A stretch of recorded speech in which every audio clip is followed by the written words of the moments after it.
સત્તાધારના સતને સાચવીને આ ગીરમાં પીર ગીગડો બિરાજે, આરતી તાણે નીત નકળંગ રમે અને લીલુડે ઘોડલે ગગન ગાજે. સતનો આધાર એટલે સત્તાધાર, જ્યાં ભૂખ્યાને ભોજન અને નિરાધારને આશરો મળી રહે છે. આરતી જળજળે નોબતું ગળગળે, ધમધમે ધૂપને નેજા ફરકતા, કઠણ કળી કાળ પીરતું ગીગડા, માનવીના બધા દુઃખ હરતા.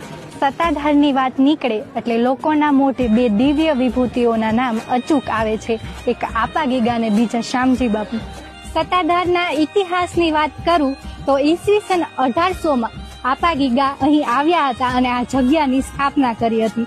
પછી રોગીઓની સેવા અને મફત ભોજનનો અને નિરાધાર ગાયોની સંભાળનો અખંડ ચીલો ચાલ્યો, તે આજે પણ ચાલુ છે, જે પરંપરાને શામજી બાપુએ વધુ વેગવંતી બનાવી.